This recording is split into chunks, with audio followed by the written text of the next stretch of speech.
Bueno, pues voy a ir presentando a José Soto Chica.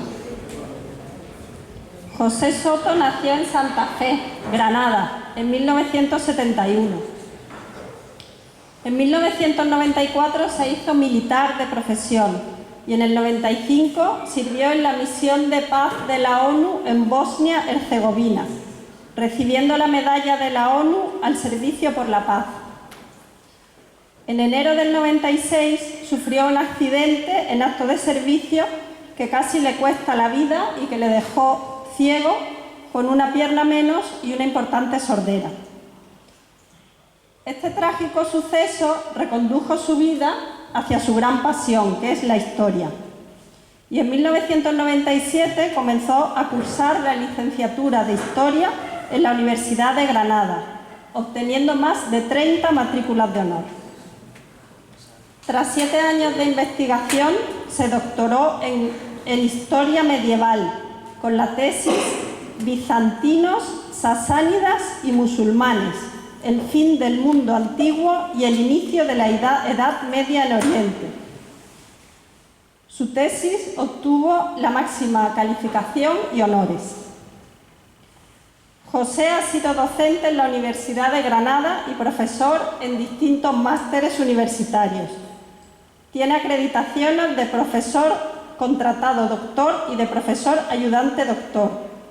Y desde hace 24 años es investigador del Centro de Estudios Bizantinos, Neogriegos y Chipriotas de la Universidad de Granada.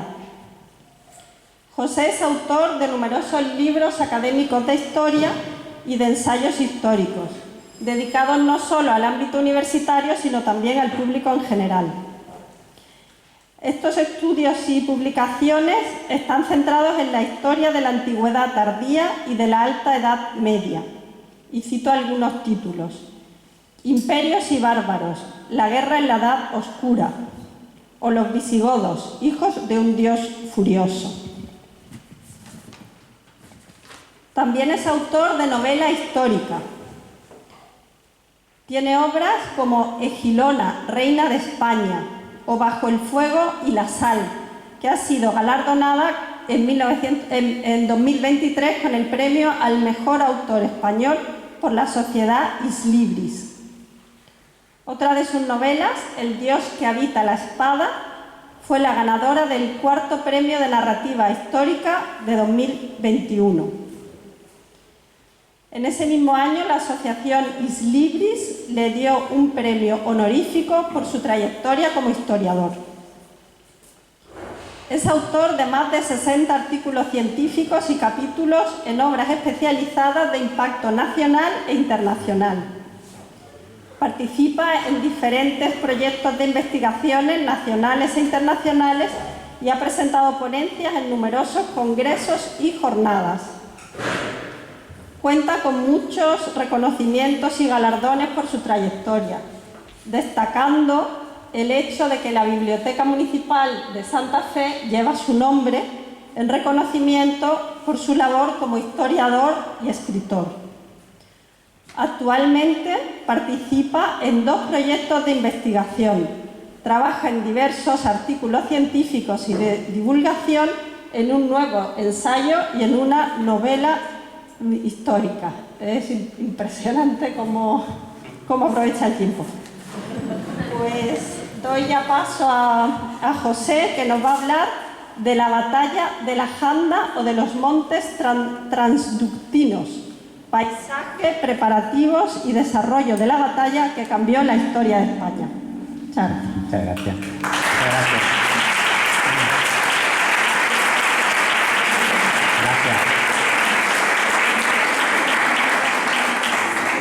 Muchísimas gracias, en primer lugar, por esta amabilísima presentación, por su asistencia. Tengo también que darle las gracias encarecidamente a José Manuel, al presidente de esta asociación tan rica en acercarle a la gente el patrimonio natural, pero también el cultural de una tierra tan maravillosa como Barbate y como en general es el sur de la provincia de Cádiz, que para mí es uno de los territorios mágicos de nuestro mágico país, ¿no?, de España, ¿no? Si hay un lugar mágico en la península ibérica, yo les aseguro que es este, por la cantidad de historia que se ha acumulado aquí, de historia que no solo nos pertenece a nosotros, sino que pertenece al mundo entero.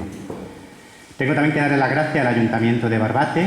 Disculparme por no poder estar más tiempo con todos ustedes, pero son días para mí muy intensos. Precisamente en unos días sale una nueva novela y la verdad es que el tiempo es el que es, ¿no? Aunque parezca que queda para mucho, pero al final la vida nos limita, ¿no? con sus horarios. Dicho todo lo cual, voy a hablarles de un tema, pues yo creo que relacionadísimo con la Laguna de la Janda, porque aquí, a muy pocos kilómetros de donde nos hallamos, pues probablemente aconteció la que es sin duda la batalla que más ha determinado nuestra historia, la historia de la península ibérica, la historia de España. Toda nuestra Edad Media se configuró a partir de esa batalla. Y toda la Edad Media española, a su vez, configura evidentemente nuestro actual momento, ¿no? Eso es así. Si yo le hablo de palabras que a menudo son polémicas en el ámbito historiográfico, como conquista o reconquista, todos ustedes se ubican, ¿no? Son palabras que caracterizan durante siglos y siglos la historia de nuestro país, ¿no? La conquista musulmana de la Hispania visigoda y todos los movimientos políticos, religiosos, culturales, militares que durante más de 8 siglos van a girar a lo largo de la historia de nuestro país, ¿no? Se inician precisamente aquí, junto a la Laguna de la Janda. Es decir, no puede haber lugar más importante en la historia de la península ibérica. Les voy a hacer primero una pequeña cronología de un proyecto de investigación, porque es muy interesante que ustedes vean cómo se trabaja, ¿no? Cómo se puede trabajar. En noviembre, diciembre de 2018 yo me hallaba trabajando en un ensayo para la editorial Despertaferro, Imperios y Bárbaros, la guerra de la Edad Oscura, que analizaba pues la historia de la guerra a lo largo de unos siglos de transformación, como son los siglos V al VIII. Y en aquel momento estaba tratando la conquista musulmana de la Hispania visigoda y, por supuesto, la llamada, yo creo que mal llamada, batalla de Guadalete. Y a mí no me cuadraban las fuentes. Yo estaba leyendo las fuentes primarias, sobre todo una fuente de la que vamos a hablar mucho luego, la Crónica Mozárabe de 754, que, como su nombre indica, es la única crónica escrita por un contemporáneo de los hechos que ha llegado hasta nosotros. Es decir, el señor que estaba escribiendo, probablemente en Córdoba, esa crónica en 754, vivió en su infancia o en su juventud los acontecimientos de los que está escribiendo. Pues a mí no me cuadraba nada de lo que me estaban contando las fuentes con la versión tradicional de esa importante batalla. ¿A quién recurro? A una persona para mí fundamental, que es mi compañera Ana María Berenjeno. Somos compañeros desde que iniciamos la carrera, hemos trabajado juntos en varios artículos, en varios proyectos científicos. Creo que conseguimos demostrar que una ciudad perdida, entre comillas, Mesopotaminí, la última posesión bizantina en la península ibérica, es Algeciras. Y claro, ¿a quién recurre uno? A una persona de la comarca, de la zona, que conoce bien el suelo que pisa, ¿no? Como es mi compañera Ana María Berenjeno. Y ya entonces, en 2019, cuando se publica Imperios y Bárbaros, yo ya ubico la batalla en el paraje que se extiende entre el Cerro de Torrejosa y la Laguna de la Janda, desgraciadamente hoy desaparecida. Pero yo me di cuenta de que aquello es muy grande para mí, de que no se puede trabajar solo, no basta por un historiador, hace falta un equipo de gente, porque es algo realmente importante. Hacen falta arqueólogos como Ana María Berenjeno, que hoy tiene la gentileza de ayudarme a proyectarles unas imágenes, o como Mónica Camacho, que se va a ocupar de tratar imágenes LIDAR, satelitales y imágenes aéreas, que nos han dado muchísima información. Luego ya les contaré algunas cosas en exclusiva para todos ustedes.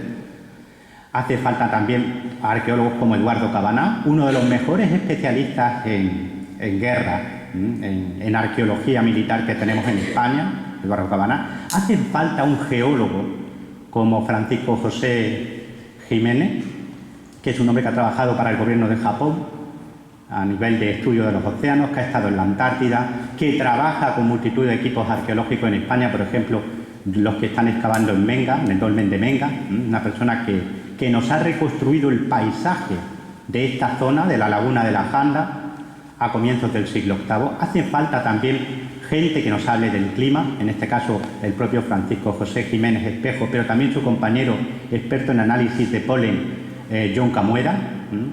Y hace falta también, evidentemente, gente que conozca muy bien la zona, Pepe Turrillo, un bombero forestal que nos ayudó pues, a transitar por esos caminos, por esas veredas que desde Algeciras enlazan con la laguna de la Janda, ¿no? Y por supuesto nos hacía también falta una persona que conozca bien el árabe, y en este caso la señora Kenta Endehet, que tengo la suerte de que además es mi compañera de vida, mi pareja, mi mujer, ¿no? Entonces estamos hablando de un equipo de gente muy amplio, geólogos, arqueólogos, expertos en árabe, expertos en análisis palinológico, etcétera, etcétera, ¿no? Todo eso es lo que se pone en marcha en 2019. Han sido años de mucho trabajo, todavía estamos en ello. No se han publicado muchos de los resultados que hemos obtenido y que son indicios poderosos que yo creo que en breve demostrarán con evidencias materiales que nuestra hipótesis es la correcta. Espero que así sea, aunque la arqueología es siempre, ¿no? Digamos, una disciplina que hasta el último momento, hasta que no se abre la capa debajo de la cual está lo que está buscando, tampoco puedes asegurarlo al 100%, pero hay poderosos indicios materiales de que vamos por el buen camino. Les hago esta genealogía porque vean que esto se inicia en 2018-2019, pero estamos en 2023 y seguimos en fase de trabajo, de estudio. Hay gente como David Gallego, que se acaba de incorporar al proyecto, que probablemente es la persona que más sabe de arqueología de campos de batalla medievales en España, que ha trabajado en Aljubarrota, que descubrió el campo de batalla de Montiel, que ha trabajado también en Uclé y que ha visitado ya nuestro campo de batalla y está ilusionadísimo también con este proyecto que se integra junto con la Universidad de Castilla-La Mancha. Y estamos esperando simplemente ya financiación de una entidad gaditana que espero que se produzca en breve y que nos permita pues afrontar una serie de trabajos que, si todo va bien, si Dios quiere, verifiquen nuestra hipótesis. Y puestos en antecedentes, les voy a contar una historia apasionante, que es la historia de esta batalla. La batalla que cambió los destinos de nuestro país, de la península ibérica, y que configuró lo que iba a ser Al-Ándalus y también lo que iban a ser los reinos del norte de la actual península ibérica, ¿no? Y vamos a comenzar por darle contexto. Y el contexto les va a sonar muchísimo porque vamos a hablar de una cosa que a ustedes les hablan todos los días en el telediario, en la radio, etcétera, que es cambio climático. Cambio climático. En un artículo que publicamos en una revista de impacto internacional como es Nature Communication, en septiembre de 2023, aportamos pruebas de que precisamente a comienzos del siglo VIII, cuando Táriq pone el pie aquí, en el sur de la provincia de Cádiz, en abril de 711, se estaba produciendo una crisis climática. Habían caído los índices de pluviosidad de forma dramática, no solo en la península ibérica, también en el norte de África, y en una sociedad agraria, como era la sociedad visigoda, eso significaba hambruna. Y las hambrunas, a su vez, traen todo tipo de desórdenes sociales y políticos. La gente, cuando pasa hambre, se suele poner muy nerviosa.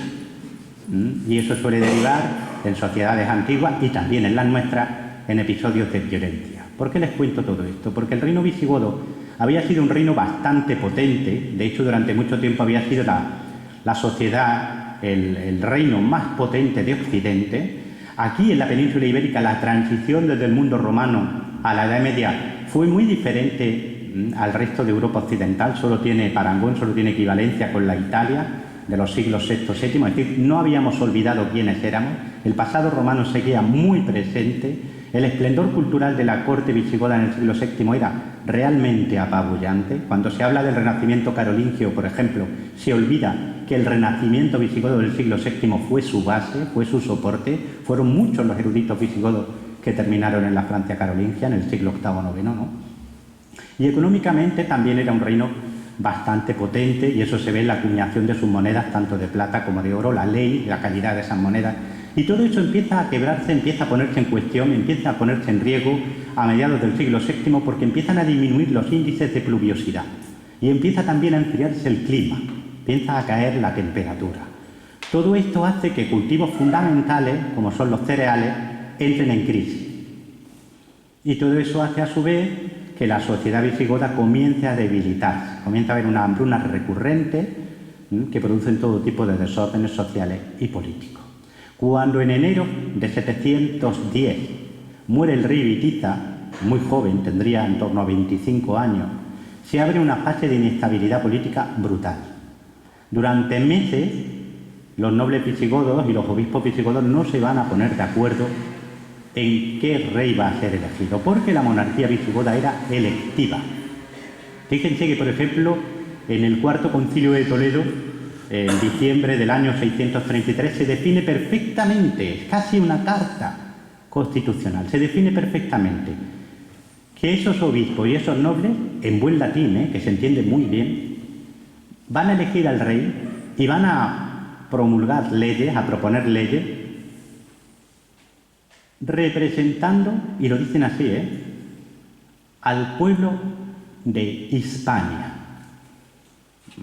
Y se establecen una serie de criterios de relación entre las obligaciones del rey con los nobles y los obispos y las obligaciones de esos nobles obispos y del pueblo con el rey. De manera que el rey era ungido, se le debía fidelidad, pero estaba obligado y sometido a la ley, y si no cumplía con esas obligaciones podía ser destronado, podía ser apartado del poder, como le ocurrió, por ejemplo, al rey Suintila, precisamente le había ocurrido en 630-31. No se ponen de acuerdo en elegir un monarca. Hay una serie de desarreglos políticos, de contiendas, de luchas de partidos que terminan derivando en luchas militares incluso, porque algunos de los hermanos de Bitiza también ansían el poder, porque se alza otro candidato al trono en lo que hoy sería la zona del Valle del Ebro, Aragón, Cataluña, etcétera, sur de Francia. Y por último va a ser el duque de la Bética, Rodrigo, ya le va sonando el nombre, ¿verdad? Don Rodrigo, quien termina haciéndose con el poder de forma no legítima. La crónica mozárabe, el único testimonio contemporáneo de los hechos, lo deja muy claro. Rodrigo llega al trono de forma no legítima y por lo tanto va a ser un rey discutido desde el primer momento, que no va a contar con el apoyo de toda la nobleza, de todo el episcopado hispano, o hispano-godo, como prefieran. Esto va a ser muy importante, porque cuando en abril lleguen los musulmanes se van a encontrar con una sociedad en crisis por mor de las hambrunas recurrentes que vienen azotando a la península ibérica desde finales del siglo VI, que viene también siendo dañada por una pandemia brutal. Hay un rebrote de la peste bubónica que se viene enseñoreando de la península ibérica también desde finales del siglo VII. Pandemia, crisis climática, crisis político-militar, porque los nobles y los obispos del reino hispano-godo están litigando, están combatiendo por ver quién de ellos va a ser quien controle finalmente la monarquía. Por lo tanto, teníamos todos los ingredientes para que una posible conquista de la Hispania visigoda no solo fuera plausible, sino que fuera casi obligada por los ejércitos del califato omeya de Damasco. Muchas veces le habrán hablado de la conquista musulmana de Hispania como si esta lo hubieran llevado a cabo un grupo de aventureros. Cuando las fuentes árabes se ponen por escrito, la primera de las que conservamos un relato extenso está escrita en el año 860, la de Al-Hakam, que está escrita en Egipto, aunque se basa en testimonios de algunos andalusíes que llegaron a estudiar y que lo conocieron a él en Egipto, y por lo tanto pueden retrotraerse a comienzos del siglo IX. Cuando lo ponen por escrito, realmente no solo están reflejando o no intentan reflejar lo que ocurrió en el siglo VIII, sino proyectar al siglo VIII su propia sociedad, su propio contexto religioso, cultural, legislativo, etc. Es decir, tienen unos intereses que no son solo historiográficos, tienen otro tipo de intereses, ¿no? Y por lo tanto nos van a presentar una conquista bajo una serie de velos, bajo una serie de colores que a menudo nos impiden ver la realidad de los acontecimientos, ¿no? No eran un grupo de aventureros, no era un grupo de bereberes desorganizados, estamos hablando de un ejército, de un imperio en expansión que ha sido imparable, que desde que ha surgido de la península arábiga ha ido vez tras vez obteniendo victoria tras victoria sobre los grandes ejércitos, sobre los grandes imperios del mundo antiguo. Han vencido a los romanos, a los bizantinos, diríamos hoy, han vencido a los persas sasánidas, han conquistado Egipto, que era la llave del Mediterráneo, que era el pulmón económico del Mediterráneo todavía, y luego, en una larguísima y durísima guerra, han ido enseñoreándose también del norte de África en una dura lucha con los ejércitos bizantinos. En el año 698, aquí pueden ver un mapa, en el año 698 cae Cartago, muy cerquita del actual Túnez, que era la gran ciudad bizantina en el norte de África. Esto ya abre todo lo que es el Mediterráneo occidental a la expansión de los omeyas de Damasco. Eran ejércitos muy preparados, donde ya se había profesionalizado en buena medida el servicio de las armas, ¿no? Tenemos a los mujattila, a los soldados profesionales omeyas, que peleaban de una manera muy diferente a como ustedes imaginan, porque así se lo han puesto en películas y en todo tipo de documentales. Es decir, no imaginen a unos señores a caballo con cimitarra y turbante al viento, porque no eran así. Era infantería pesada que llegaba al combate a menudo a lomo de mula, de caballo, de camello, pero que desmontaba, que formaba en orden cerrado, en 3 filas de profundidad, sufú, se llamaban esas filas, que se iban relevando durante el combate. Es decir, la tercera fila pasaba a la segunda posición, la segunda a la primera, y así sucesivamente para ir refrescando. Tenían unas lanzas muy potentes, con una moharra muy potente, eran lanzas habitualmente hechas de madera de morera, que es muy flexible, formaban en orden cerrado, hombro con hombro, escudo con escudo. Eso se llamaba jamis, se divide, y luego vamos a ver cómo funcionaba, ¿no? Es decir, tenemos un ejército profesional, que además viene combatiendo contra el mejor ejército del mundo, el bizantino, desde hace años y años y años. Gente experimentada, gente que sabe cómo conquistar. Y a ese ejército se le están sumando muchos guerreros bereberes. En África del Norte en este momento hay 3 tipos de población, y los árabes la distinguen muy bien. En las fuentes primitivas, las fuentes más antiguas escritas por los árabes, vamos a ver claramente 3 tipos de población. Están los rum, los romanos, que básicamente son las fuerzas militares desplegadas por Bizancio en la zona y las autoridades bizantinas. Están los afaricas, que es la población latina, la población de lengua latina del norte de África, que habitaba en toda la zona de Túnez y en las zonas más ricas de la costa de Argelia y de Marruecos. Y están los maurí, los moros, los bereberes, los amasí, como quieran ustedes denominarlos, que forman probablemente el grueso de la población y sobre todo son mayoritarios en lo que hoy sería la zona de Marruecos. Son tribus muy guerreras, son tribus belicosas, gente dura, gente que ha combatido a los árabes durante décadas, auxiliando a los bizantinos en esa empresa, como auxiliares de los bizantinos a menudo, o por su cuenta, y que han ido integrándose en esos ejércitos califales conforme la conquista ha ido avanzando, y ha ido avanzando. En el año 709-710 ya están en Tánger. Y aquí aparece uno de los protagonistas de nuestra historia, que es Tarik ibn Ziyad.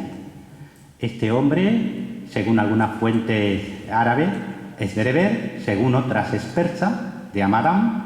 Crean ustedes lo que quieran, porque no hay manera de saberlo a ciencia cierta. Lo cierto es que Tarik es un maula, es un liberto de Musa ibn Nusayr, que es el valí, el gobernador de Ifriqiya, de lo que sería el norte de África. Y se acaba de completar la conquista del norte de África. ¿Y qué es lo que tienen enfrente este imperio en expansión? Tiene un reino, el reino hispano-godo, el reino de la Hispania visigoda, debilitado por décadas de hambruna, de sequía recurrente, de pandemias de peste bubónica y a la sazón, 710-711, envuelto en una guerra civil entre un rey que ha subido al trono de forma ilegal, Don Rodrigo, otro candidato del que solo conocemos el nombre porque tenemos monedas que así lo atestiguan, sabemos que existió, pero no sabemos nada más de él, Agila II, que controlaba la zona del Valle del Ebro y probablemente también de la Narbonense, la zona sureste del sur de Francia, ¿no? Toda la zona que va hacia el río Ródano desde los Pirineos. Eso es lo que tienen enfrente. Por lo tanto, eso era un caramelo para unos conquistadores avezados como eran los musulmanes. Este es el contexto. Empiezan a tantear, se empiezan a enviar expediciones. Tarif, al que se atribuye su nombre, da lugar a Tarifa. Luego les voy a contar 2 anécdotas del Barbate de ese momento, del siglo II, muy interesantes. Una de ellas relacionada con Tarif. Don Julián, el misterioso Don Julián, que no es un godo, que no es un bereber, que es un bizantino, aunque nos duela a los españoles y les duela a los marroquíes, que nos encanta el nacionalismo a todos. Es un bizantino, el último patricio, el último come del tema septenciano, del tema de Ceuta. También, después de claudicar, después de ponerse en relación con los musulmanes mediante un tratado de de su misión de Ceuta, también está incursionando porque probablemente está tratando de recuperar Algeciras, Mesopotaminois, que era una posesión bizantina que había quedado ahí como un enclave, que es el Mesulán Civitatem de la crónica mozárabe del 754. Y por último, Tarik. Tarik, que desembarca en abril de 711. Ya les he dicho el contexto. Este es el contexto.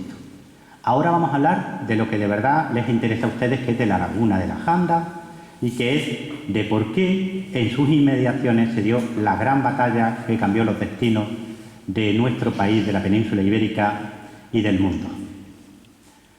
En aquel momento, les voy a dibujar rápidamente el mapa, en aquel momento, comienzos del siglo VIII, y estos son los trabajos que han hecho nuestros geólogos en colaboración con otros expertos, todavía el Barbate funcionaba a menudo como un estero, de manera que la laguna de la Janda seguía teniendo comunicación con el mar, y a menudo las aguas saladas del mar, del océano, también llegaban a la laguna de la Janda todavía.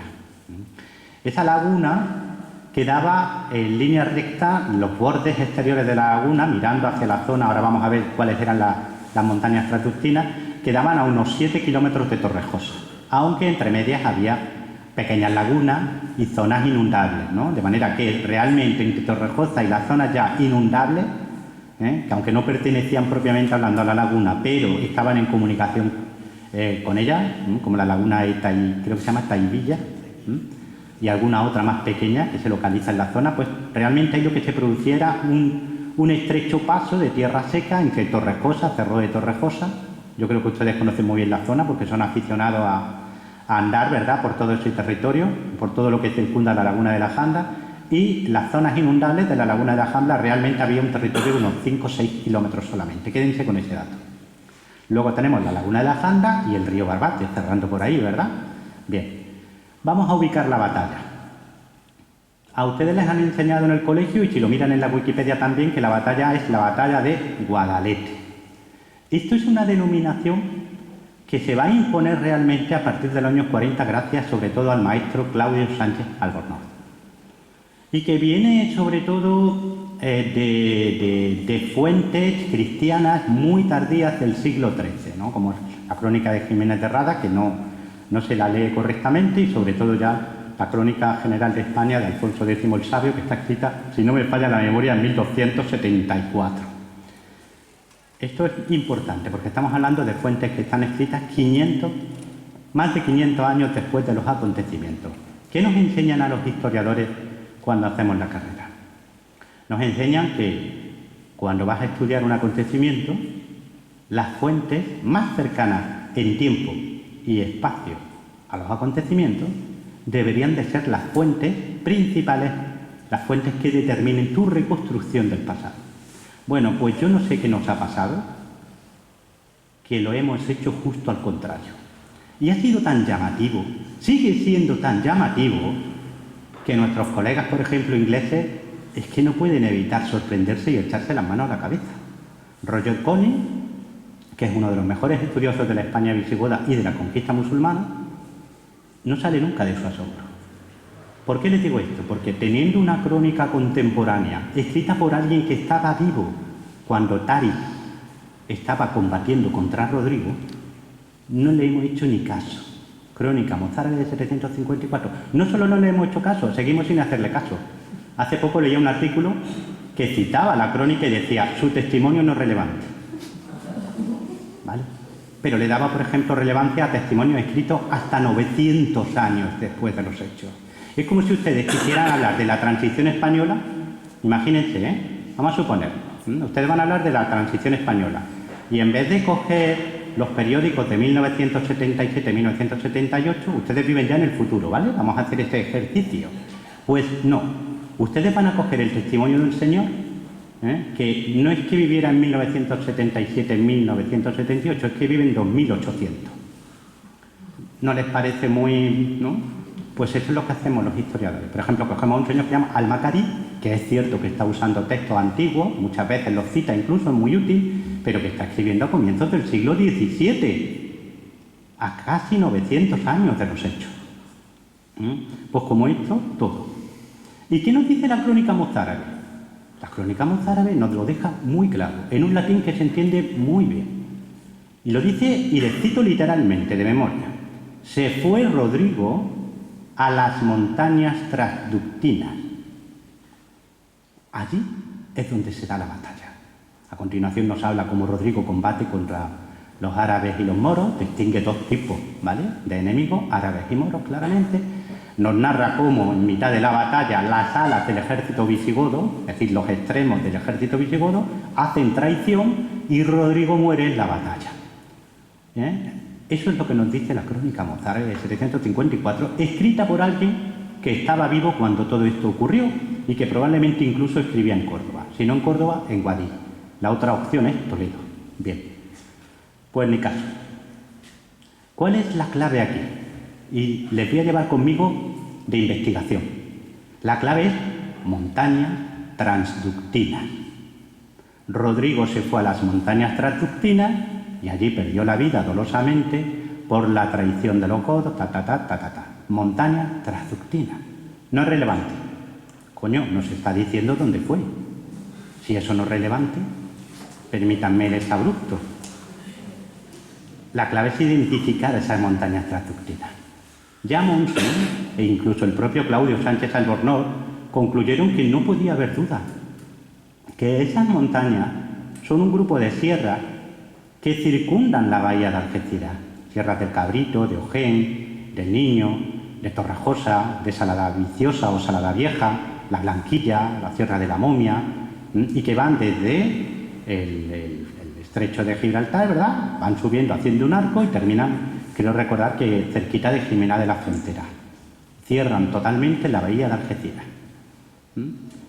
¿Por qué? Porque el nombre de Algeciras, Iulia Traducta, en nuestra época ha mutado a Transducta. Montañas transductinas. Transducta. En un texto muy cercano a los acontecimientos, escrito en torno al año 670, el anónimo o geógrafo o cosmógrafo de Rávena aparece por 2 veces así designada, transducta. En una tercera ocasión mantiene el nombre antiguo, traducta, transducta.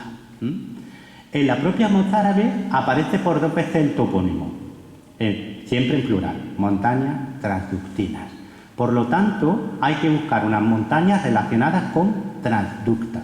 Y solo pueden ser estas montañas que cierran la bahía de Algeciras. Algunos autores han señalado que podría ser el Peñón de Gibraltar. Nosotros creemos que no, por varias razones. La primera, por coherencia interna de la crónica. Nuestro cronista de la mozárabe de 754 menciona por 2 veces ese topónimo, en relación con Rodrigo en 711 y su batalla, y en relación con una expedición que hace el Valid al-Ándalus en el año 740 contra los bereberes alzados en Tánger, en la que nos dice que tuvo que atravesar las montañas transductinas para embarcarse en Algeciras y pasar al norte de África. ¿Vale? Bien. Si tú vienes de Córdoba, y este señor, este Valid, y también Rodrigo, vienen de Córdoba, lo vamos a ver luego, para llegar a Algeciras no tienes que atravesar esas montañas. Perdón, para llegar a Algeciras, no tienes que atravesar el Peñón de Gibraltar, pero sí ese círculo de montañas, eso es lo primero. Y en segundo lugar, la propia crónica menciona por su nombre clásico a las columnas de Hércules, es decir, a Gibraltar. Por lo tanto, no tiene sentido que por 2 veces use un topónimo, Promonturi Transductini, montañas transductinas, y en la misma, en el siguiente capitulito, esto ocurre en el 52, capítulo 52 de la Crónica Mozárabe, apartado 52, y en el 54 pasa a llamarla columnas Hercules. Además, ese mismo topónimo, columnas de Hércules para el Peñón de Gibraltar, también está atestiguado todavía en el Anónimo de Rávena, 670. Es decir, la gente sigue llamando columnas de Hércules y Calpe a lo que es el Peñón de Gibraltar, mientras que llamaba montañas transductinas a esas montañitas, esas serranías que van desde el estrecho de Gibraltar hasta más o menos Castelar y Jimena de la Frontera. Más aún, el latín es un idioma que no se presta a confusión. Estamos hablando de un plural, montañas transductinas. Si esas montañas transductinas fueran el Peñón de Gibraltar, usaría un singular, promontorio transductino. No es así. Por lo tanto, no creemos que tenga que ver con Gibraltar. Luego vamos a ver también por qué no. Partiendo de nuestra hipótesis de que son esas montañas y no otras, las Tractuctinas, aquí la pregunta que nos hacíamos a continuación era, bien, ¿sabemos dónde estaba Táriq? Sí, lo sabemos. Nos dicen que desembarca en Gibraltar, todos ustedes lo saben, y nos dicen que baja a Cartella y que tomando el camino a Córdoba, lo dice Al-Hakam, aquí tenemos a nuestra traductora de árabe también, a la señora Kenza Endejet, pasando en dirección a Córdoba, llega a la Isla Verde, es decir, a Algeciras. Es decir, en aquel momento, el camino que llevaba a Córdoba, si tú estabas en Cartella, pasaba por Algeciras. Ahora vamos a ver también luego por qué. Es decir, conocemos la ruta de Táriq, ¿vale? Y Rodrigo estaba combatiendo en el norte, en lo que hoy sería la zona de Navarra, en el río del Ebro, está combatiendo contra los vascones aliados de su enemigo Argila II, que le está disputando el trono, tiene noticias de que los musulmanes han desembarcado aquí, de que han vencido al ejército provincial de la Bética, cruza la península ibérica, llega a Córdoba, y allí, luego lo vamos a ver también, en función de una ley del rey Hervigio, hace una movilización general y desde Córdoba, en dirección a Algeciras, va a buscar a los musulmanes. Y ya sabemos que la crónica mozárabe no tiene ningún tipo de duda sobre dónde fue la batalla, montañas Tractuctinas. Por lo tanto, si tenemos al rey Rodrigo en Córdoba, si va camino para Algeciras, si tenemos a Táriq en Algeciras, la pregunta es, si la batalla fue en las montañas Tractuctinas, estamos hablando de dos ejércitos grandes. Los ejércitos no se mueven por cualquier sitio. Cuando vean ustedes esos mapitas que se ven las flechas, siempre necesitas camino adecuado. 13.000 hombres, que es lo que va a tener Táriq, comen todos los días. Para darles de comer necesitas vías de comunicación, logística. Por lo tanto, la pregunta es, ¿qué camino, qué calzada cruzaban las montañas Tractuctinas y seguían operativos en 711? Pues nuestros expertos, nuestros arqueólogos se pusieron manos a la obra y reconstruyeron el itinerario de las calzadas, que en aquel momento eran operativas. Había una calzada que salía de Cartella en dirección a la zona del río Guadiaro, creo recordar, en la zona ya de Málaga, la B, que aparece como B30, esta no estaba en uso en aquel momento, no era viable en aquel momento, por eso Táriq no la toma cuando está en Cartella, cuando baja de Gibraltar a Cartella, sino que te dice la fuente Al-Hakam clarísimamente, tomando el camino a Córdoba y pasa por Algeciras, ¿vale? Es decir, la calzada ya no era esa. La calzada principal iba desde Cartella, tenías que ir a Algeciras si querías ir a Córdoba. Había desde esta una calzada desde Algeciras que subiendo por lo que hoy es la garganta del Tiradero aparecía al pie del cerro de Torrejosa y allí enlazaba con la calzada principal, con la antigua A6 del itinerario antonino que Pascual Barea definió perfectamente. Un magnífico erudito, Pascual Barea, que para mí hizo un trabajo impresionante. Allí, al pie de Torrejosa, se cruzaban las calzadas principales. La que venía de Medina Sidonia hacia la zona del Estrecho y la que venía de Algeciras. Porque Algeciras desde el siglo IV pasó a ser el puerto principal de todo el Estrecho. Ya no era Baelo Claudia, ya no era Bolonia, que había quedado arruinada por un inmenso maremoto. Era Algeciras. Y eso lo sabemos por distintos testimonios de los siglos IV a VIII. Y ahí, al pie del cerro de Torrejosa, se cruzaba la calzada que venía de Medina Sidonia y la calzada que subía desde Algeciras. Justo ahí, justo al pie de Torrejosa. A su vez, desde Medina Sidonia salían las vías principales que en el siglo VIII comunicaban o con Sevilla, Hispalis, o por una serie de calzadas que llevaban a Astigi, a Écija, con Córdoba. Recuerden ustedes que Rodrigo estaba en Córdoba ya. Son muchas las fuentes árabes que nos indican que Rodrigo estaba en Córdoba, que Rodrigo iba en dirección a Algeciras y que Rodrigo, su último punto de reaprovisionamiento, su último punto logístico fue Medina Sidonia. ¿De acuerdo? Muchas. Ibn Safar, por ejemplo. Y le estoy citando solo una de muchas, para no aburrirles con un montón de fuentes árabes. ¿Qué nos dicen las fuentes árabes sobre el movimiento de Táriq? Bien, desde Gibraltar a Cartella, de Cartella a Algeciras. Algeciras es su base logística, su puerto. Por eso deja una pequeña guarnición, además de a su famosa esclava barra amante barra mujer, un jaquín, en la Isla Verde. La Isla Verde que, por cierto, la excavó mi compañera Ana María Berenjeno aquí presente. Esa es su base logística. Si las cosas van mal, se va a reembarcar en Algeciras y va a pasar de nuevo el estrecho. ¿De acuerdo? ¿Qué es lo que está haciendo Táriq en estos meses? Pues ha estado saqueando, devastando, haciendo botín, tomando cautivos, ha derrotado el ejército provincial de la Bética y las fuentes árabes nos dicen que estaba en Algeciras, y lo dicen así, en Algeciras, en la comarca, en la tierra de Algeciras, cerca de un lugar llamado El Lago. Incluso nos dicen que ese lago es el lago de la tierra de Algeciras. Nos dice en un pasaje de los Hafaz Mahmud, que es una crónica con que está escrita en el siglo XI, se retrotrae probablemente al siglo X por sus testimonios. Incluso algunos eruditos pensaban que llegaban algunos de esos testimonios a retrotraerse a finales del siglo VIII. Yo ahí ni entro ni salgo, pero es lo que dice. Otras fuentes del siglo X nos dicen además que el río que desembocaba en ese lago era el río del lago de la tierra de Algeciras. ¿Vale? ¿Qué nos dicen también las fuentes árabes sobre la posición de Táriq, o sea, del lugar donde luego terminó librándose la batalla? Nos dicen que Táriq estaba en un monte, desde el cual dominaba la comarca del lago, en la tierra de Algeciras. Y nos dice que Táriq estaba en ese monte cuando vio venir a Rodrigo, que ya hemos visto que venía de Medina Sidonia.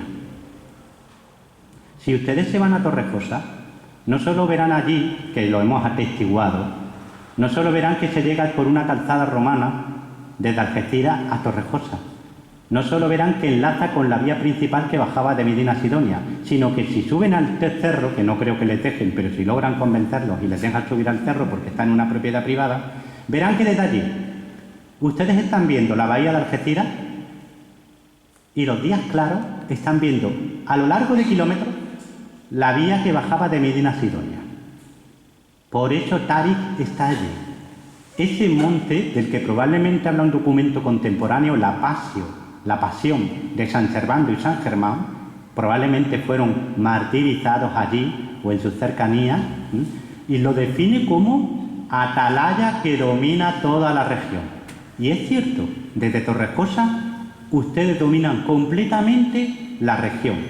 Están viendo la Janda al completo, desde Torrejosa. Si la Janda existiera de nuevo, si la resucitásemos, ya me gustaría a mí que eso pasase, ustedes estarían controlando el camino que baja de Medina Sidonia, toda la comarca de la Janda, y si se dieran la vuelta estarían viendo todo el territorio que desde Torrejosa desciende hasta la bahía de Algeciras, y verían incluso la bahía de Algeciras, desde la torre que ahí se eleva allí en Torrejosa. Es un lugar clave, domina toda la zona.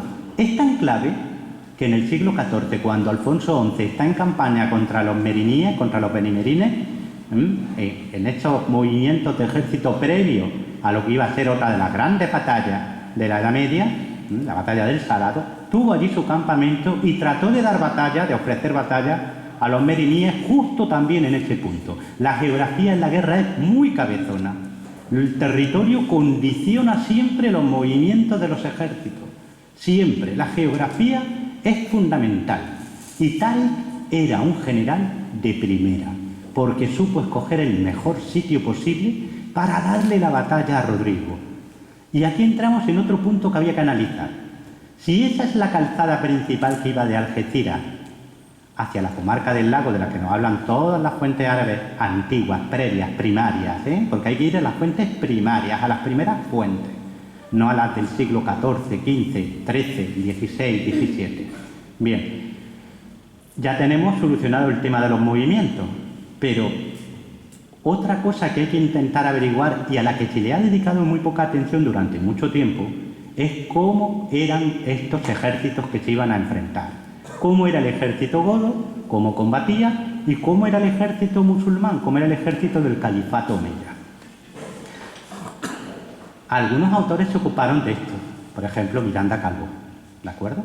Y otros muchos, desde Saavedra, pero hablaban de los ejércitos en abstracto, nunca entraron en la organización, en la estructura, en la logística, en la doctrina, como se diría hoy, de estos ejércitos. Primera cuestión, número. Porque una vez que localiza un campo de batalla y nosotros creemos que ese campo estaba desde Torrejosa hasta la laguna de la Janda, hasta las zonas inundables de la Janda, condicionado por una serie de elementos topográficos e hidrográficos de los que luego vamos a hablar, ¿no? Una vez localizado el sitio, ¿en un sitio así se pudo dar una batalla como esta? ¿Pudieron combatir ejércitos como el de Rodrigo y como el de Tari? Para contestar esa pregunta hay que averiguar cómo son esos ejércitos. Tari. Número. Los números que nos dan las fuentes árabes para el ejército de Tari son bastante creíbles. Al-Hakam, por ejemplo, que escribe en 860 y que es el primer testimonio extenso que hemos conservado de la batalla, en cuanto a las fuentes árabes, tiene una entrada un poco confusa, nos da dos relatos distintos de la batalla. Y nos dice, por ejemplo, que, según como lo leamos, Taris tenía al principio 1.700 hombres y que luego los elevó a 12.000, gracias al refuerzo que le envía Musa, luego vamos a ver ese refuerzo, y al decirlo de los 1.700 hombres, según lo leas, parece que está diciendo que de los 12.000, 1.700 eran árabes y el resto eran bereberes, o que todos eran bereberes y solo 16 eran árabes. Esto último al propio Al-Hakam le choca, desconfía de ese testimonio y dice, no creo que esto fuera posible, no lo ve claro, él mismo se desdice y dice, aunque dicen esto no es real. Y tenía razón.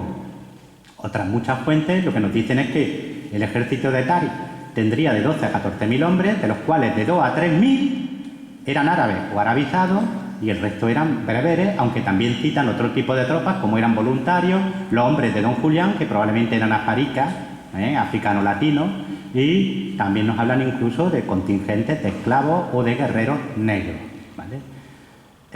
Lo de los 1.700 tiene su explicación si uno va al relato de una fuente que se nos ha conservado fragmentariamente, a Ibn Habib, que es de comienzos del siglo IX, ¿no? Donde nos dice que al principio Tarik desembarca con 1.700 hombres en Gibraltar, que luego se le van sumando nuevos contingentes hasta elevar el número a 7.000 y que por último, en junio-julio, recibió un refuerzo de 5.000 hombres que llegó desde Túnez enviado por Musa. Luego vamos a ver por qué. Lo cual nos daría un total de 12.000 hombres. Ya les digo, las cifras siempre van de 12 como poco a 14 como mucho. Esto es un número importante de hombres. Ya les estoy diciendo que de 1.700 a 3.000 son lanceros árabes. Es infantería pesada, que se la he descrito antes, el resto sería infantería ligera, proporcionada básicamente por las tribus bereberes de lo que hoy sería el norte de Marruecos, aunque también había grupos provenientes de lo que hoy es Argelia. Esto en cuanto al ejército de Tari. ¿Fue fácil para él desembarcar aquí? No, porque pasar a 13.000 hombres es muy difícil.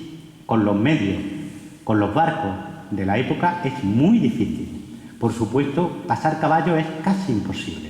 Por eso Al-Hakam nos dice que no había ni un solo jinete entre ellos.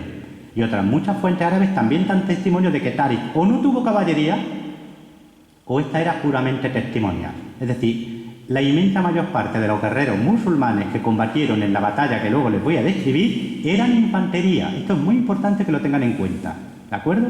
Infantería, importantísimo. Ustedes habrán viajado a la zona de Arcos, ¿verdad? O en general del Valle del Guadalete. Toda esa zona es ideal para la caballería. Si tú eres Tarik y tienes 13.000 hombres que son infantería, tú no te vas allí a librar una batalla a no ser que tengas un mal día, que no te lo hayas pensado bien. Porque si el enemigo básicamente lo que tiene es la mejor caballería de Europa, como la que tenían los godos, se lo estás poniendo en bandeja. Tú necesitas un terreno que le dé a tu infantería todas las ventajas y se la quite a la caballería que vas a tener enfrente. Lo último que se te ocurre es meterte casi 100 kilómetros al interior y ofrecer batalla en el mejor llano posible para que la caballería te envuelva y te aniquile. Cuando tú estás conquistando un país y todavía no lo tienes claro porque no has derrotado a la fuerza principal, esto es doctrina militar básica desde Napoleón, tú te quedas cerca de tu punto de reembarque, de tu punto de aprovisionamiento logístico, Algeciras. No te alejas mucho porque en caso de que las cosas no vayan bien, te van a aniquilar, porque estás muy lejos de tu base, porque estás muy lejos de tus barcos. El lugar que yo les digo como probable de la batalla está a una jornada de marcha para reembarcarte en Algeciras, 30-35 kilómetros. a 4,8 kilómetros por hora, incluso un poquito más si vas con prisa, y cuando están a punto de matarte te entra una prisa muy importante, ¿vale? Tariq no hubiera tenido problemas para reembarcarse. Ahora, en Guadalete hubiera tenido un día terrible si las cosas no le hubieran salido mal, ¿vale? No hubiera quedado ni uno. Bien. Luego hablaremos de la otra hipótesis de ubicación de la batalla. Centrémonos en esta. Ejército musulmán, infantería. Todo infantería, prácticamente todo infantería. Un núcleo de infantería pesada, de infantería profesional, árabes o arabizados, no quiere decir que todos fueran árabes, pero digamos que combatían a la árabe, infantería pesada, ¿vale? Y un grupo muy grande, el 80% de bereberes, que generalmente es caballería e infantería ligera, en este caso infantería ligera. 13.000 hombres, ¿vale? Rodrigo, ¿conocemos el ejército? Muchísimo. El ejército visigodo lo conocemos muy bien. Yo le he dedicado varios artículos, varios trabajos. En Los visigodos, hijos de un dios furioso, tienen un capítulo enterito dedicado a esto. Lo he trabajado mucho. Tenemos incluso un testimonio contemporáneo que nos define muy bien cómo combatía, cómo se estructuraba el ejército visigodo del final del siglo VII, comienzo del VIII. Es un testimonio escrito por el arzobispo de Toledo, Julián, para el año 673. ¿Y qué es lo que estamos viendo? Estamos viendo un ejército que tiene un núcleo muy profesional, diríamos hoy, le llaman exércitus, que está fundamentalmente formado por caballería muy bien equipada, caballería noble, gardingos, espatarios y leudes, gente que desde que son niños, literalmente, se adiestran en el ejercicio de las armas y en montar a caballo. Es caballería pesada. Estos caballeros van al combate armados de los pies a la cabeza, yelmo, cota de malla, greba. Hay un poema épico que, aunque se puso por escrito en el siglo X, es del siglo VI-VII, el Cantar de Valtario, ¿no? Nos describe perfectamente cómo se equipaba un caballero godo, ¿no? Que llevan dos espadas, una larga de 2 filos y una corta de un solo filo, que llevan lanzas pesadas que pueden blandir, que llevan venablos y dardos para arrojar, pero que no usan el arco a caballo, ¿vale? Sí, te lanzan los dardos emplomados, te lanzan algún venablo, fundamentalmente te van a lancear y fundamentalmente luego van a pasar a la espada larga o a la espada corta, que tiene un solo filo y que básicamente es para apuñalar, ¿vale? La otra es para golpear de tajo, ¿vale? Bien, esto es un caballero godo. Este era el núcleo del ejército visigodo. El núcleo, las mejores tropas, las verdaderas tropas. Y luego, por una serie de disposiciones legales, primero emitidas por Bamba, años 672-680, y sobre todo por el Vigio, que son las que rigen en este momento, 680-687, todo hombre libre. Y la 10ª parte de sus siervos, lean ustedes esclavos, en un área de 100 millas a la redonda del lugar donde se hubiera manifestado el peligro o invasión enemiga, eran obligados a presentarse con la arma en la mano para sumarse al ejército. A estas tropas se le llamaban hostis y su calidad era muy variable. Los señores, bueno, pues probablemente tendrían cierto equipo, una espada, una lanza, incluso un caballo. Tendrían cierta habilidad militar, porque era habitualmente gente noble o campesinos ricos, libres, pero la inmensa mayor parte, el 90%, eran señores que se dedicaban a pastorear sus rebaños, a labrar sus tierras, a pescar, y gente que además se la obligaba, y gente que no tenía equipo ninguno, que a menudo iban al combate armados con un cuchillo, con una lanza si tenían suerte, o incluso con un bastón, con una honda. Gente desmotivada, sin adiestramiento, sin equipamiento adecuado, que formaba el núcleo, la inmensa mayor parte de la infantería visigoda. Tenemos, por lo tanto, dos tipos de tropas muy diferentes. Tropas muy motivadas, muy bien equipadas, que van a caballo, cardingos, espatarios, leudes, y tropas muy poco motivadas, a las que se obliga a combatir y que no tienen ni adiestramiento ni equipo adecuado, que son infantería y que forman la mayor parte, 2/3 de la tropa. ¿Podemos saber qué número de tropas tenía Rodrigo? Podemos estimarlo. Las fuentes árabes nos dan cifras disparatadas, desde los 40.000 hombres, que es la más moderada, a los 600.000. La más repetida es 100.000. Pero recuerdan ese testimonio que les decía, el de Julián de Toledo, que escribe en 675 aproximadamente, que nos narra una campaña del rey Bamba en 673, que tuvo circunstancias muy parecidas a la de Rodrigo. Es decir, En ese momento Bamba tiene que enfrentar a un rebelde, no controla todo el territorio, en este caso no tiene ni la tarraconense ni la narbonense, lo mismo que no tiene Rodrigo, que no tiene ni la tarraconense ni la narbonense, y aún así va a ganar, y va a maniobrar, y va a tener tropas de sobra. Nos dice Julián que por delante de la fuerza principal de Bamba iban 4 turmas. 4 turmas. Si ustedes van a las etimologías de San Isidoro, les van a definir etimológicamente una turma como un grupo de caballería. Pero es que lo que está haciendo San Isidoro en su etimología es recoger el saber de los antiguos. Nos está diciendo lo que era una turma en tiempos de los antiguos romanos. Pero es que los visigodos no viven en época de los antiguos romanos, viven a finales del siglo VIII en este momento. Y su modelo militar, y esto cualquiera de ustedes que sea militar sabrá a qué me estoy refiriendo, el modelo militar que se copia en este momento en todo el mundo mediterráneo y muy particularmente por parte de los visigodos es el bizantino. ¿Qué es una turma en un ejército del momento en Bizancio? De 2 a 3.000 hombres. ¿Quién manda una turma? Un duque. ¿Quién manda las turmas? Sí. ¿Quién manda las turmas en época de Rodrigo? Un duque. Es decir, estamos hablando de 4 turmas, 8.000 hombres, de 8 a 12.000 hombres, a lo que hay que añadirle los 10.000 que iban con Bamba. Es decir, Bamba en el año 673 tenía consigo entre 20 y 25.000 hombres, y como las circunstancias políticas son muy parecidas a las de Rodrigo, podríamos colegir que Rodrigo tuvo consigo unos 24.000 hombres en la janda. 24.000, 13.000. Campo de Rodrigo, sobre todo caballería, 8.000 hombres de caballería probablemente, un tercio. Campo de Tarik, infantería. Y ahora ya les dibujo rápidamente la batalla. ¿Cabe esta gente en el sitio donde nosotros decimos que es la batalla? Cabe. ¿Cómo dispuso Tarik sus tropas? No nos dice nada ninguna fuente, pero si ustedes ven el terreno y saben que Tarik tenía básicamente todo, eran infantes, o la mayor parte eran infantes, y que combatía en formación de Jamis, ahora se lo explico yo porque este terreno invita a eso.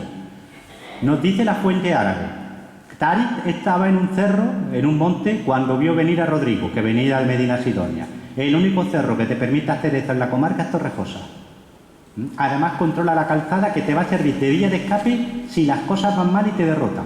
La calzada que está identificada, que la hemos identificado in situ, David Gallego, ahí tienen ustedes esa calzada romana, ¿vale? Va bajando a Algeciras. Cerro de Torrejosa controla esa posición. ¿Qué hizo Tarik? Bajaron, nos dice la fuente árabe, abandonó el cerro y dio batalla. ¿Qué tienen ustedes debajo del cerro de Torrejosa? Tienen el Almodóvar, ¿verdad? Que nosotros creemos que es el río del lago, el Wadi, el Laco de la batalla, también le llaman Wadi Unhakim, también le llaman Wadi Beca, también le llaman el río del barro, etcétera, etcétera, ¿vale? Y sobre todo este terreno está delimitado por una serie de alturas que van a ser muy importantes. La suya y las primeras alturas de Salada Viciosa o Salada Vieja en dirección a Facina. ¿Por qué son importantes? Porque si tú tienes un ejército de infantería, tú necesitas que tus alas se apoyen en alturas para que la caballería enemiga, que es muy numerosa y muy buena, no pueda flanquearte. Por lo tanto, ¿qué hace Tarik? Coge a sus jamis, ahora se lo voy a dibujar, y lo despliega apoyando la maizara y la maimana, el ala izquierda, el ala derecha, uno en Salada Viciosa, la otra en las alturas de la suya. Y el centro, el cal, en el cerro de la Alcachofa, que controla el único paso para un ejército del Almodóvar, Pisada del Mojón. Esa es la estructura de un jami, 3 bloques de infantería pesada, 3 filas de profundidad, cal, siempre, según Biruni y según otros tratadistas de la época, hay que buscar que el centro esté un poquito elevado, funciona perfectamente, las 2 alas, la maizara y la maimana, y tus arqueros y tus honderos delante, la mucadama. Y atrás, la zaga, la reserva. ¿Dónde? En Torrejosa. Ya tienen ustedes dibujado el ejército musulmán. El terreno lo pide a grito. La forma de combatir de los omeyas, también. El número de guerreros, cuadra. Los godos vienen de Medina Sidonia, bajan por la calzada principal y se meten ahí, dándole la espada a la janda. ¿Por qué? Porque Tarik está ocupando unas posiciones muy fuertes, muy potentes. Rodrigo tiene que darle frente, tiene que girar, tiene que dejar la janda atrás. ¿Por qué se está metiendo en ese atolladero Rodrigo? Por 2 razones. Políticas. Les recuerdo que Rodrigo ha llegado al trono de forma, diríamos, ilegal. La mayor parte de la nobleza goda lo mira de mala manera.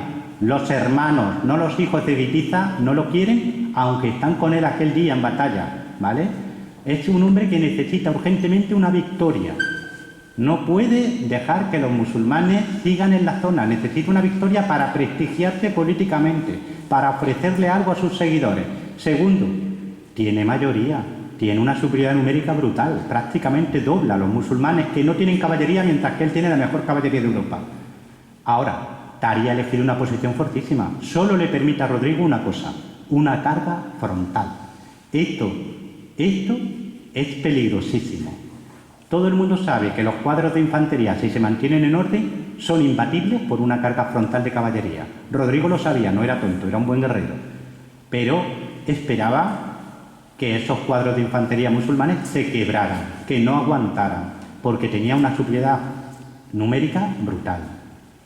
Durante 6 días los dos ejércitos se están tanteando. Son 6 días que tuvo Tarik para ponerse en comunicación ¿con quién? Con los hermanos de Bitiza, Opas y Sisberto o Siseberto, que para colmo mandan las alas de Rodrigo. En esto coinciden todas las fuentes, tanto la mozárabe, que es contemporánea, como las árabes. Cuando se produjo esa carga de caballería, los dos extremos desertaron.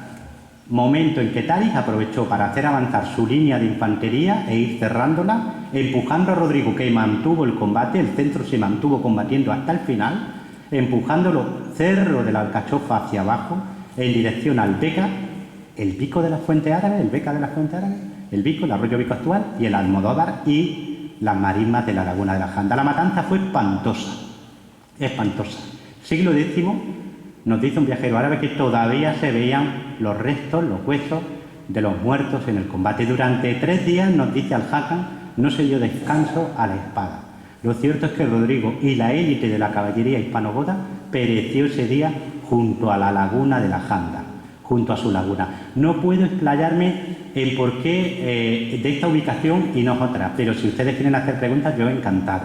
Lo único que les quiero remarcar es que en un sitio tan emblemático como el que ustedes aman, aquel día sucumbió el reino más poderoso de Occidente y empezó una nueva etapa de nuestra historia, realmente también muy luminosa como la anterior, que fue Al-Ándalus. Y todo eso se dio junto a la laguna de la Janda, en un paraje que además tiene un potencial brutal, histórica, arqueológicamente hablando.